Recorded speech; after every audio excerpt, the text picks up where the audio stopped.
My name is Jill Coil, and welcome to another episode of No One Dies from Divorce, where we talk the nitty, gritty, shitty aspects of divorce and help each other come through this not only surviving, but thriving.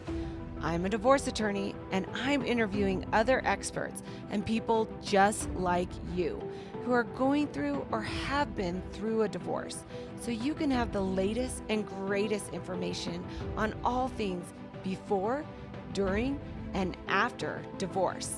Let's dive in.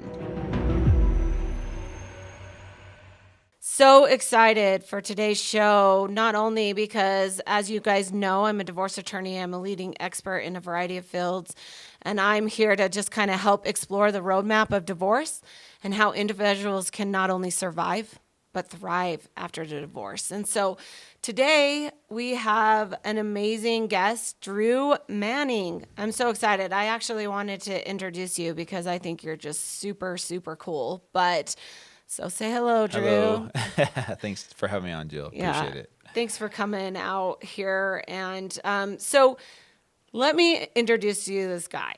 Okay. You introduced me. Drew, Okay, cool. Drew is this guy that is this fit health expert, but he wanted to go on a crazy journey, fit to fat to fit, where Drew, as a personal trainer, gained 70 pounds in 4 months and then lost that 70 pounds 4 months later.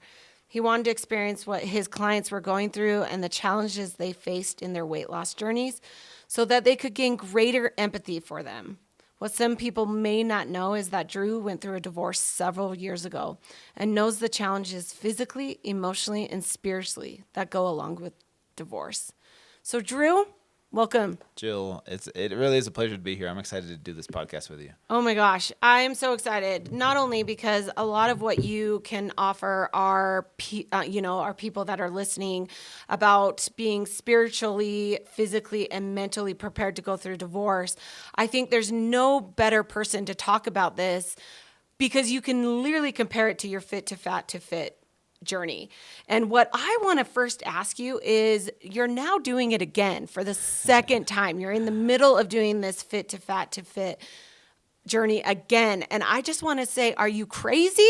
Like, why? Why do it again? Probably. I think a little craziness has a little bit to do with it, to be honest with you. You know what? I swore I would never do it again because when I did it in 2011, it was one of the most hardest, humbling experiences I've ever been through because I've never been overweight. You know, like I was telling you before, I grew up in a family of 11 brothers and sisters, played football and wrestled since I was a young kid. So I was always in shape, right? Just naturally. And being overweight for the first time, it opened up my eyes to just how much of transformation is mental and emotional. And I was so humbled after that first experience. I was like, okay, I swear I will never do this again because it was so hard. And I believed that until about 2020, the beginning of the year. We know that was a crazy year for a lot of us. And something called me again to do this journey a second time. And when I did it in 2011, social media wasn't what it is today. Like, you know, there was Facebook and that was pretty much it. You could post pictures and quotes and things like that. But there was no Instagram Live. There was no Insta Stories. There was no Facebook Live.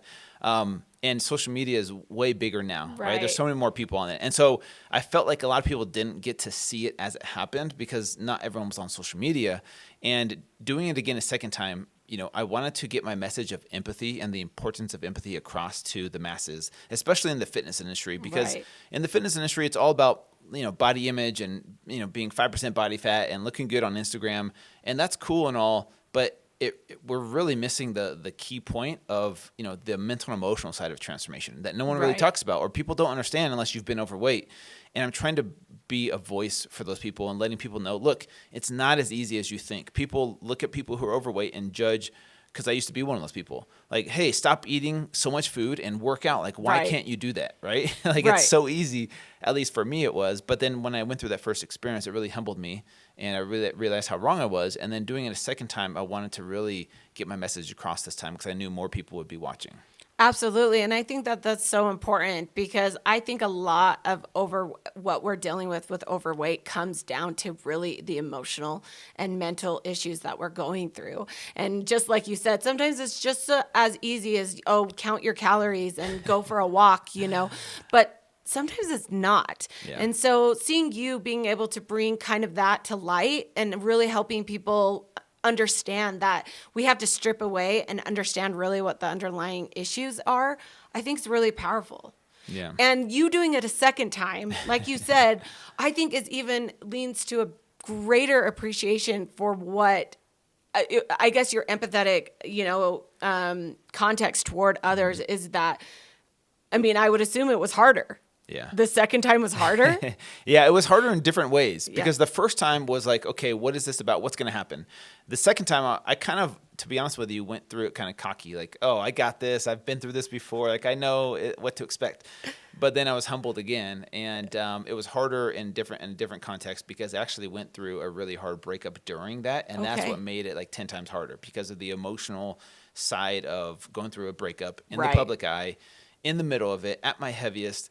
And that was probably the first time that I was depressed in my life. And it really opened up my eyes on a deeper level of understanding emotional eating and understanding that behavior and why so many people get trapped in that, because it's not as simple as, like I said, like you said, just eat less and work out.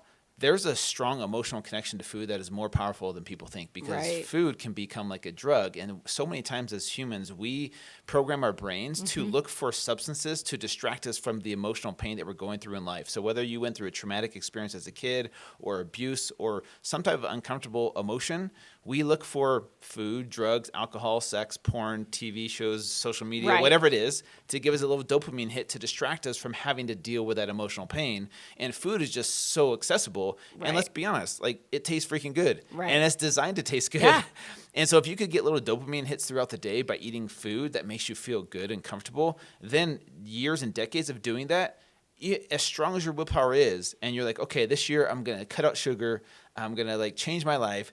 And then 3 weeks into it, you're miserable because the emotions don't go away. Right. The emotions are still there Yeah. until you learn how to deal with them and release them. Right. I absolutely. And I actually read an article just yesterday about the pandemic on weight, and that I'm trying to think, maybe the Wall Street Journal came out with it. I don't know if you saw this, but the average person through the pandemic gained like 23 pounds. Yeah.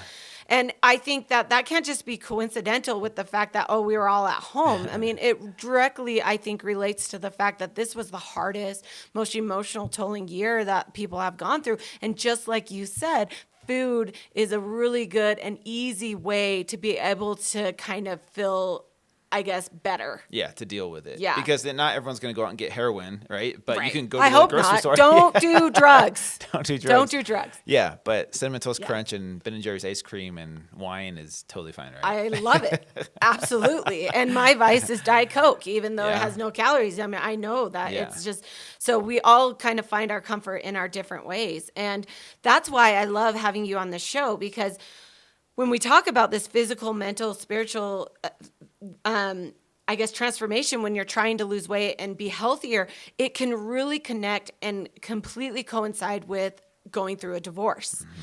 And so I just want to kind of start, like, talk to me a little bit about your journey and your divorce and how Sure. that was, I guess, physically, mentally, and spiritually tolling on you. Yeah. So I actually open up about my divorce on a podcast episode of mine, episode 100, which is by far the most downloaded episode of all of my episodes, Okay. on my podcast. So if you get So a chance divorce to listen is to a that, popular conversation. but- Exactly. And I open up in great detail. So if you want more details, you can go there. Great. Or we can, talk about it briefly. But, my whole life, I think one of the things I struggled with was self-worth and, kind of hating myself, never thinking I was good enough. And that's kind of why I think when you look at yourself as a failure, and I think a lot of men struggle with this, women too, but a lot of men especially, deep down, we don't admit that we're failures or that we are weak because we're supposed to be men. And, going through a divorce, I looked at that as a failure. Like, if you go through a divorce, you're a failure. Right. And I didn't want that. But it happened. And it was one of the hardest things to go through, having kids as well.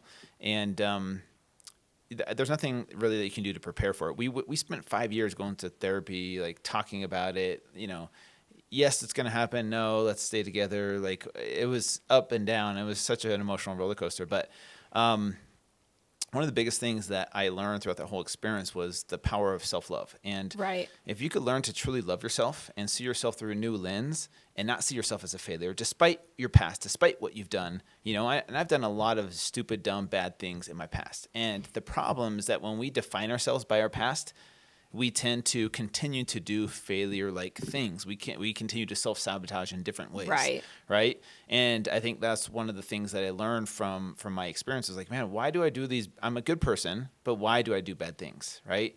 And I think once that switch was flipped for me of, oh, I'm lovable despite my past. Right. Like, I'm still able to love myself despite what I've done. Then you look at yourself through a new lens and you look at other people through a new lens as well. And it's easier to be more empathetic towards them because you realize, hey, they're probably going through a struggle that I don't know about. And because I want to give myself, I want to have that mercy. I want to have that empathy. So I can give it to other people now. And then you start to realize, hey, I don't need to do these self-sabotage things anymore because I don't hate myself anymore. Right. Now I'm coming from a place of self-love. And I don't need to go down that path because I've done it before. And it's just an endless, vicious cycle of darkness, to be honest with you.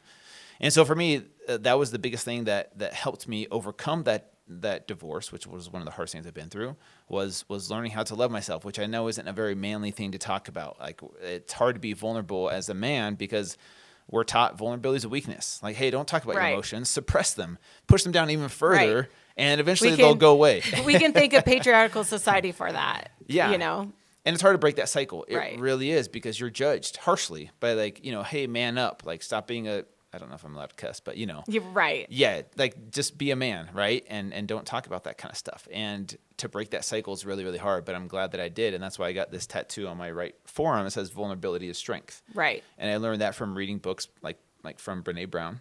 Daring Greatly. I recommend any man to read that book. Right. Especially if you are, tempted to jump into the arena like she talks about and be courageous and tell people your story. And it's scary and hard, but it's worth it in the end. Right. So Brene is one of my favorites too. I've read all her books, Daring to Lead, Braving the Wilderness. Yeah. And like when she talks about vulnerability, and my favorite story she shares is when she's in her therapist's office saying, I don't know what's wrong with me, but don't talk to me about being vulnerable because we're not going to go there. And the therapist looks at her and says, that's exactly what we're going to have to talk about. I think that's exactly right. Like, we get to the point where we're like supposed to be strong and we're supposed to be like these, perfect models of what we think the world expects of us. And we end up always failing because we set expectations for ourselves so high.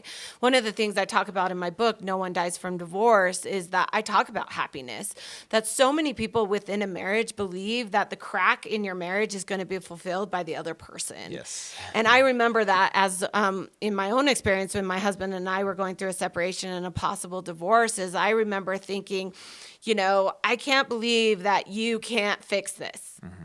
Or, I'd look at him and think, what is wrong with you? Why can't, I'm cool, I'm good. Like, why can't we just, be better together? And what I realized through therapy was that nobody was ever going to fix this if I wasn't willing to fix myself. And when you talk about not understanding your own self-worth and your own happiness, this is really what I have become on a mission to help people understand, is that your self-worth is defined by you. Yeah. And we need to stop setting the expectations so freaking high that we're always going to say we're never worthy of it. Yeah. And Brene says that all the time.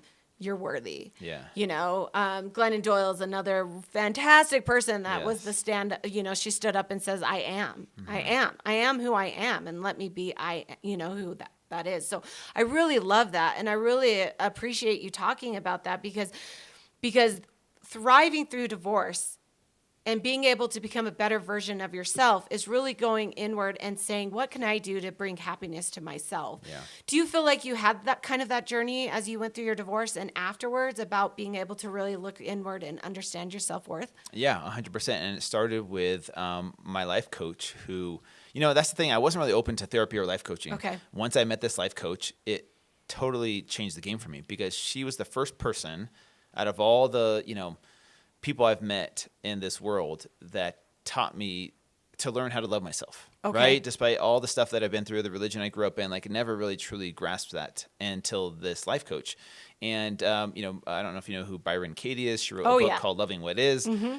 highly, highly recommend that because that helped me as well. And doing the work, which is what the life coaching experience is about, it really opened up my eyes to, my self-worth and who I am. And then I realized, oh, okay, now that I've learned how to love myself, and I'm saying as if it happened like in a blink of an eye. It Right. took years Right. to get there, and I still struggle with it today. Like it's not like perfect, but I look at life through a new lens. So I could see my ex-wife through a new lens. I could see my role as a divorced dad to her or a divorced spouse to her through a new lens, so that I don't have to let my ego get in the way of our relationship as co-parents. Yeah. So that I want, a lot of people go after divorce are so hurt, rightfully so, for a lot of reasons, but then they try and make the other person suffer. Right. And the ones that end up suffering the most are the kids. Right. And so a lot of people don't realize that their ego gets in the way. And I highly recommend the book Ego is the Enemy by Ryan Holiday as a good read too, to help put your ego in check and realize and be aware of when your ego is getting in the way and it's making you suffer and your kids suffer way more unnecessarily than you think. And for me, that really helped me step into the co-parent role in a healthy relationship. And luckily, fortunately, my ex-wife did the work too. Okay. And so that's why we both were able to co-parent. That's why we're able to co-parent really well. You'll see me talk about her on social media. She'll talk about me. Right. We go to, family events together with the kids, and it doesn't have to be an issue. And I know it's so uncommon because my parents are we even lived together after we were divorced. My parents are why are you guys living together? It's well, it works for us for now. I'm not interested in dating. She's not looking for a husband right now. And we co-parent really well. So why not do that for our kids? Right. And it was uncommon, but it was worth it, and that's why we're able to stay friends to this day. But it's constant work. It's not like, oh, you arrived. Yeah. It's like working out. It's not like, hey, now you got the body. Now you can stop working out and eating healthy. It's a constant process that you have to work on. Right. And I think that's a lot of one of the biggest mistakes people make in divorce is they think that things are going to go at a hyper speed, or that let me just get through this and then things are going to change. And I think I talk a lot about this in my book, is that it has to be an evolving process and we can't ever stop. Brene Brown talks about that a lot, about our vulnerability doesn't stop when we say we're vulnerable. Yeah. It actually is a conscious effort for us to really put ourselves out there, because that's how we're able to find our truest self. And I love that, because I always say, you have to fall flatter on your face than you ever have to be able to stand up taller than you ever were. Yeah. And so going through a divorce, I think when, most people, even whether you wanted the divorce or not, and maybe you would agree with this, it's the hardest experience you're going to go through your life. I mean, we liken it unto death. Yeah. But it's not even as easy as death, because at least through a death, you get to grieve, you get to a funeral, you get some kind of closure, and you get to kind of, shut that door and then move on. But with divorce, it's kind of that ever slowing process. And then you have to really go through this grieving process, which, just like you said, you think, I'm tough. I don't have to grieve. I don't have to be sad. I don't have to be, and we don't. And so we slow this process and we just expect it to come. And then it happens, the divorce happens, and then we think things are going to get better. So what I wanted to talk a little bit, and I love that you talked a little bit about this, but your mental awareness. How do you feel like you were, and reading books, a life coach, it sounds like it was really important, but how do you really feel like you were able to do that mental check to get yourself into a place of being able to find happiness or self-worth with yourself? It was a combination of a lot of things. Like I mentioned before, therapy, life coaching, reading books, listening to podcasts, which are things that I never would have been open to before, because the way I was taught was all my answers are in this little bubble over here. Right. Stay over here. This is the safe zone. Right. Don't go get therapy, life coaching, all that stuff. But being open to new things was really what helped me. So starting meditation was huge for me to have that level of self-awareness to where I could observe my thoughts instead of become my thoughts and react to my thoughts. Right. I think that's the hardest thing, whether it's a physical transformation, emotional transformation, is the not having that self-awareness. You're like, why am I the way I am? Why am I doing these things that I know I shouldn't be doing? Or why am I so miserable? And I think a lot of it has to do with a lack of self-awareness and becoming the observer of your thoughts. And what I mean by that is, we have so many thoughts throughout the day. As a kid, as a teenager, 20s, 30s, 40s, we have these same patterns of thoughts, right? We kind of go through okay, this is what this means and this is what that means. But if you learn how to become the observer of your thoughts, then you can sit back and kind of watch it like a movie play out. Right? Right. You're kind of more in control of what happens because now you can thoughtfully respond instead of being so reactive all the time, right? Because you've programmed your brain to react a certain way based off your past experiences. And self-awareness helps you be more in control of, okay, here's what's happening. I'm feeling these emotions coming up. Right. I'm triggered right now. And normally I'm going to react and I'm going to go for the ice cream, or I'm going to go for the alcohol, or I'm going to be angry, right? Right. Now, in those moments, you can thoughtfully respond because now you're the observer and you're just observing. Okay, you're not judging, you're not attaching.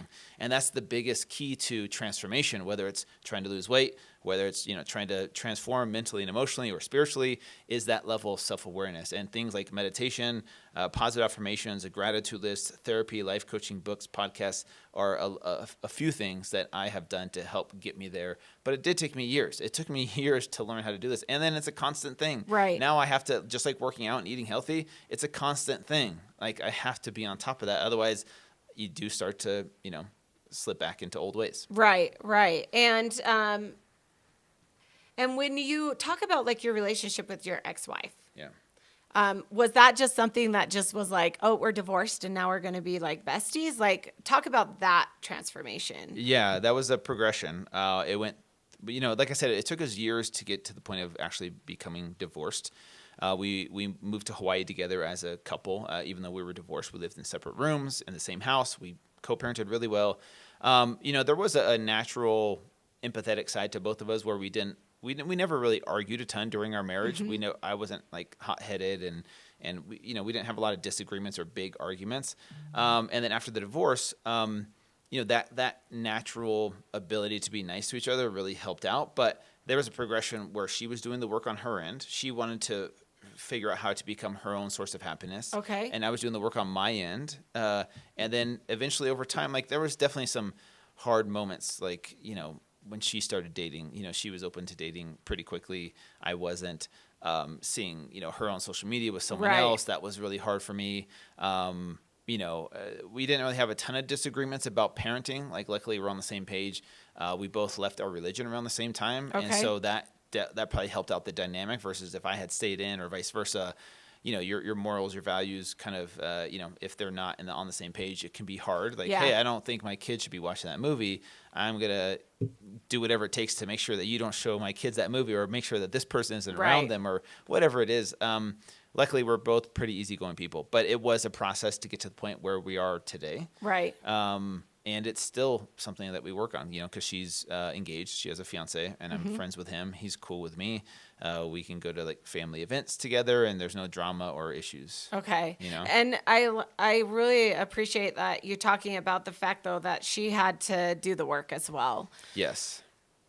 There's a lot of people, though, that out there that might be listening to this and they're like, well, I'm willing to put in the work, but my spouse just isn't. And, we talk a lot about in my book, narcissism and borderline personality. And do you have any insight or kind of just some help for those people that might be going through where they're just they don't have the spouse that's willing to put in the work. They know that. So they're willing to kind of fulfill and do what they need. But do you have any advice for them? Yeah. And I know people personally, that have gone through that and, and it's a struggle and I see it. And first of all, I come from a place of empathy. So I'm very empathetic towards those people because I want it to be easy for them. Like it's been easier for me.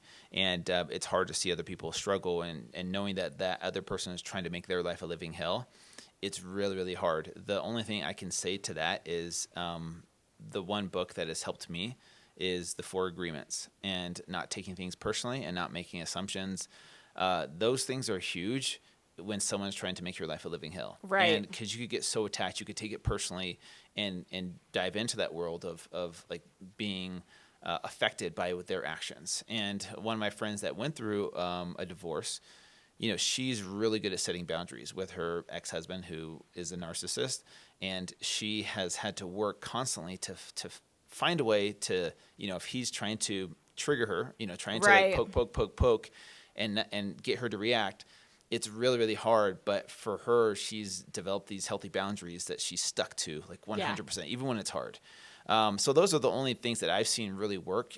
But at the end of the day, there's days where you're like, you know what? Screw it. This sucks. Let me punch someone in the face because this person's like driving me crazy. Don't punch somebody in the face. But exactly. yes. Yeah. But you know what I'm saying? Like, yeah. You want to have those freak out moments, and maybe you do with your therapist or maybe at the gym or whatever to get that out. But I mean, it's really, really, my heart goes out to those people because I'm not in that situation. So I don't really know exactly what it's like, but I can imagine. And it's, I don't think there's like one thing that works. Maybe you know better as an attorney, like what you have seen work.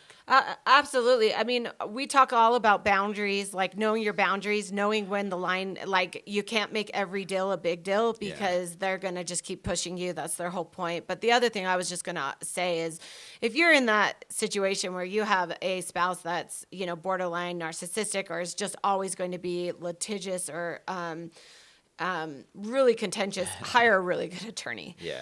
Somebody that's really able to help you set those boundaries, help you understand what needs to be done, and then don't be afraid to fight for what is owed or what you know is best for your children and for yourself. And I want to repeat this because something that you've said that has just struck with me is the need to find a therapist or a life coach. I am absolutely 100% on board with that. And I remember when I was going through, again, my separation, my husband and I had been going through counseling and this is the story I share. So my husband used to throw his socks on the side of the bed. It was just his thing. He'd wear his socks everywhere in the house. And then when we went to bed, it was like he'd take them off right before he got into bed and he'd throw them on the side of the bed. And they would just lay there. And it would drive me crazy. I come from a very cleanly and tidily home. And I used to think that I would have to pick up his socks and then I'd have to wash them. And it would just, it was this consistent thing that I just got angry about, and then I would yell at him about it, and then he would get angry, and we just kind of go in this cycle. And so I remember we went to marriage counseling because we were like just fighting all the time, and the marriage counselor, I told them this story about these socks, and I just thought that the marriage counselor was going to look at my husband and say, pick up your damn socks. And you know what the marriage counselor said to me? He turned to me and he said, Jill, you have two choices here. You can divorce him over socks, or you can let it go because it's his socks. And I remember sitting there like, what? But what therapy really helped me understand is that a lot of the anger and the problems that we cause in marriages really turn around on our reflection of what we're lacking. Yeah. What is our self-worth? In fact, affairs, most of the time, if somebody has an affair, having sex with somebody else, it has nothing to do with you or what you're lacking. It's all about what that spouse is lacking, and they have problems. And so I really, really highly encourage anybody going through this process, whether you've started in the middle or afterwards, to find a therapist to really help you emotionally understand what's going on, because that's what we're going to talk about. This is the most important. How do we become mentally, physically, and spiritually stronger when we're going through such a trying time, such as a divorce?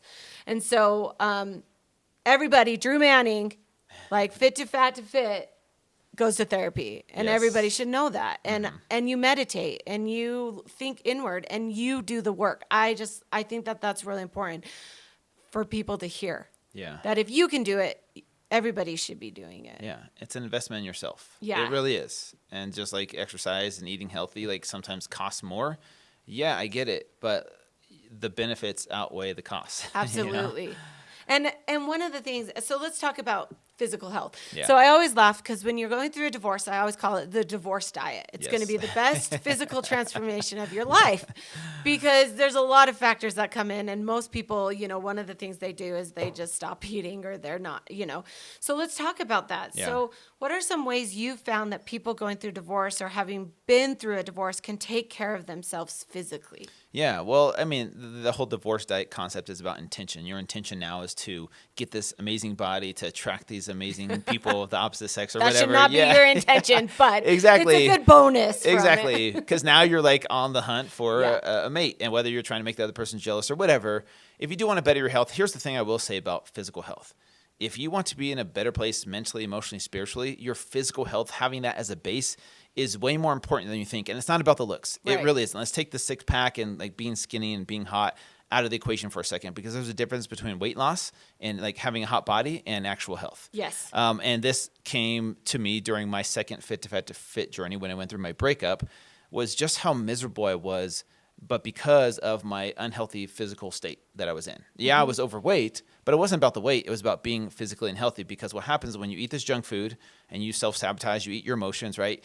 And you're eating all the junk food. You're not eating salmon and broccoli. Like, let's just be honest. You're not overeating salmon and broccoli and stuffing your face with that. It's always the junk food. And what happens is that affects your hormones. Yeah. Your hormones start to shift, and that affects your sleep. And when your sleep and your hormones are affected, you're not the same version of yourself. When you're a man, your testosterone's low, your cortisol is high, and you're not sleeping through the night, and you're drinking alcohol before you go to bed, and you're eating ice cream, like, all these things have a cascade of effects of how your emotions show up. Right. So now when stress hits you from your ex or from like a social media post that offends you, you're way more triggered than if you had been sleeping well and your hormones were balanced, things like that. And so I definitely want to stress the importance of physical health, not so much the looks, but physical health, like the stuff you're supposed to do, like eat real food, exercise, sleep, manage your stress. That's why meditation. I have my followers do meditation, positive affirmations, a gratitude list on top of eating healthy food and exercising. And so I don't want to like get into like, we can talk about keto and like, the diets and exercises, like, but I think most people, they have access to that. Like, you can just Google it and figure that part out. I don't want to overcomplicate it. Like, yes, those 4 pillars that I just talked about, eating real food, right? And whether you're keto or vegan, I don't care. Just eat real food. Like, don't get the Cinnamon Toast Crunch, even though it tastes good. And drinking the soda all day long, and just being aware and being intentional with what you're eating, and being mindful and present when you're actually eating the food, instead of just mindlessly eating. You're like, oh man, did I just finish this whole pint of ice cream? What was I even thinking about or doing? You don't even realize it until after the fact. And so being present with your food, being present with your body when you're exercising, like, it doesn't have to be this suffering. It doesn't have to be this, like, I'm going to punish myself to get this amazing body, to attract this guy that's going to make my ex jealous, and then all this stuff will make me happier. Because it won't. It won't. Because just like we talked, that's not going to fill the crack of happiness. That's not going to how we're going to be fulfilled or find self-worth, is by being like super skinny. We all look at us with a different perception. Like, what we see in the mirror is not what everybody else sees. And I'll be the first one to say, stop looking in the mirror. Yeah. Because guess what? If you want to know how you look, come ask me. I'll tell you the truth, and it will not be your perception or your insecurities that are coming out with that. Yeah. But when you talk about that, and I love the 4 pillars, and like you're talking about that. So somebody's sitting here and they're like listening to us, and they're talking about how hard this is, and they don't even know where to start. Yeah. I mean, divorce sometimes feels like you're drowning, and you're just trying to breathe. Yeah. So what are just like the simplest things that you could do to just start? 100%. So this is why I have my followers. When I started my journey back to fit, I actually started with things that actually have nothing to do with weight loss. But it'll make sense. So hear me out. Yep. The first thing to do is make your bed first thing in the morning. Okay. What that does is helps to build some mental discipline. If you can be perfect in making your bed every single morning, it's not going to get you a 6-pack. It's not going to help you lose weight. But that's one, I wouldn't say hard thing, but one disciplined thing that you did to start off your day right. Right. The next thing is take a cold shower. Now, why take a cold shower? I have listened to you talk about this all the time. Okay, so I know you know this, but other people listening might not know this. So take a cold shower. Why? It sucks. It's cold. It's freezing. Why would you do that? You're not going to lose any weight from it. But the mental discipline aspect of doing something that is uncomfortable and trying to become comfortable in an uncomfortable situation is the key to transformation. Okay. You know what I'm saying? Whether you're trying to go through a divorce, you got to get uncomfortable, and you got to learn how to be comfortable with being uncomfortable. Same thing if you want to lose weight. You got to be comfortable with being uncomfortable. Eating less food and being hungry is an uncomfortable feeling. Working out hard where you're sweating, your muscles are burning is an uncomfortable feeling. And we've built this amazing, the 21st century, this life of comfort. Like anything that makes you feel uncomfortable, there's something for that. We have air conditioner, we have heating, we have warm showers, and we have like it's lovely smelling soap and like soft beds and soft clothes and like cars that have air conditioning, like all this stuff. And so taking a cold shower is a way to practice becoming comfortable in an uncomfortable situation. Yep. The next thing from there is meditation, same kind of thing. Okay, it's uncomfortable to sit there and think of nothing. but after a while you get used to it and you learn how to do it effectively and you get something out of it. Positive affirmations, saying positive words about yourself to yourself. I promise you this is a game changer, because saying things like I am worthy and I am enough and I am lovable. Some people have never heard those words in their life from anyone in their family or their loved ones. I know for me, I never really had a lot of love shown to me, and it made a huge difference saying those words to myself for the first time. Gratitude list. And that helps to rewire your brain to look for things to be grateful for, even though life might suck. I promise you there's still things to be grateful for. So those are the tips, to get started. And then maybe on top of that, I would add in walking. You know, and then from there, get that kind of stuff under control. And then the physical transformation stuff like eating healthy food and exercising becomes easier once you've trained your brain to become comfortable in uncomfortable situations. Right. So it's a very unique way of looking at transformation, but I promise you it's a game changer. Right. And this is exactly what we want to talk about, because I say when you're going through a divorce, why wouldn't we use one of the most challenging and most raw, I guess, blowing things that we're going to do in our life to the ability to pivot and flourish. And that's why I say, hey, I'm going to teach you not only how to survive a divorce, but let's thrive through it. And when you talk about that, when you talk about those just simple things that we can be doing, I mean, I'm over here thinking, well, I'm not going through a divorce right now, but I should be doing these simple things just to manage my life and my stress and what, the hardships that I am going through. So I don't think these are simple things that we should all be doing. I was writing this down, make my bed. Yeah. I think I want to pay somebody to do that, but exactly. That's exactly what I should be doing, because it really starts your day off on knowing, like, I did this, disciplined it, and you get into habits. Yeah. Talk about that. Yeah. So they always say, like, you do something 7 times to become a habit or something like that. I mean, I think I've gone on diets more than 7 times, and I promise you it's not a habit. So talk about, like, how do you really make a transformation from being, through, I guess, not understanding your self-worth, struggling with happiness, but this long journey of transformation to basically get to where you are fulfilled. Yeah. It's like you said, it doesn't happen overnight. Yeah. It's a long journey. So what would be some tips to just, like, hey, I ate donuts yesterday. What should I do tomorrow? What's your advice? Yeah. So the difference between doing a diet temporarily for a short period of time versus doing it as a lifestyle change. Right. This is the biggest, thing that people are trying to achieve is like, okay, I want to be fit for the rest of my life. I don't want these to be habits, right? And I totally get that. And it really has to do with your perception. Right. It has to do with your perception of what success is in this industry. Like, people think, okay, to be successful is to be skinny and to always be skinny and to love working out. Like, I get that's our perception because that's what we've been fed through marketing of, okay, I need to be successful at this. But I think a lot of it has to do with our perception of, okay, am I worth fighting for my physical health? Am I worth fighting for it? And what I mean by that is, are you worth fighting for your happiness after a divorce? And if you say yes, okay, then that means you're doing things like therapy, meditation, you're doing all these checklists of things. With physical transformation, it's the same thing. Am I worthy to fight for my physical health? And so making your bed, eating healthy food, eating, a little bit less food, exercising, those kind of healthy habits that we know we're supposed to do, you see it through a new perspective, and we see it through a new lens of, like, okay, now I'm not doing these things because I have to get this body, which will eventually make me healthy. Maybe I'm doing these things now, not for the results, but because I love myself enough, and I'm starting to fall in love with this process of doing this every day because it makes me feel better. I'm a better mom, I'm a better dad, I'm a better spouse, I'm a better me when I take care of my physical health. So instead of doing these things as a punishment and like, okay, I got to do this to get this body, now I'm looking at myself through a new lens, and I'm looking at this process through a new lens. And I learned to fall in love with the process because now I'm not doing the process for the results. I'm doing the process because I love myself. Yeah.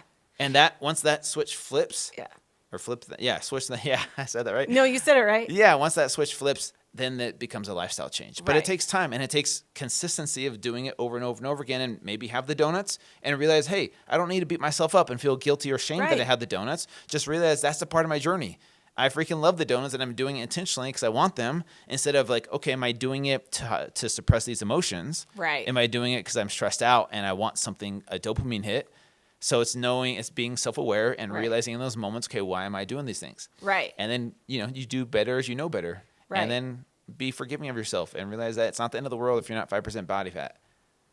But the BMI, always says that, Yeah, but are you eating healthy? Are you exercising? Right. Are you sleeping? Are you Right. managing your stress? Are you showing up as the best mom? Like, is it really going to kill you if you don't have the Instagram body? Are you Right. doing that because other people think that or because you think that? Well, and that's exactly what I wanted to talk about transformation is that stop saying, oh, I have to be this certain weight. I have to be this certain. I have to be making this much money by this person. Now, obviously, having those positive affirmations and throwing it out there in the universe is going to give us a little bit more motivation. Sure. But we need to stop where, I made my goal weight, I'm done. And I think that that's where a lot of the diet industry in the past has really struggled to really help people understand transformation. And I love that's why you're changing this. This isn't about, you got to lose 15 pounds. This is how you're going to follow. And that's exactly what you're doing on your Fat to Fit, your Fit to Fat to Fit journey ×2. Yes. And I love that. Thank so you. tell everybody, how can they find you? What are you doing? And what, if they want to know more about what you're doing, I follow him on Instagram. I absolutely love it. I love what he's doing. He encourages me every week to, get up and walk and get my steps. And I just think that what you inspire in others is more than just a diet fad. And that's important to me because I promise you, I've done every diet fad out there. Yeah. So thank you, Drew, for what you're doing. Go ahead and tell everybody thank how you, important you Jill. are. Yeah, how important I am. Not that important, I promise. It's super simple. Fit to Fat to Fit with the number 2. So fit number 2, fat number 2, fit is my website, my social media handle, my first book. My second book is Complete Keto. But just follow me on social media, Fit to Fat to Fit, or just go to fittofattofit.com and you can find me on there and I'll try and keep you entertained. And, you know how social media works. So I love it. So when you're done with this journey, then what?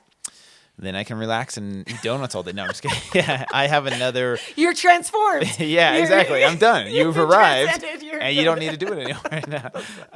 No, I'm going to start another journey for summer, getting ready for summer. It's going to be like more of an advanced level. It's a 2-month program, so it's not as long as this one. This one was 4 months, and those details will be coming out pretty soon. So Exciting.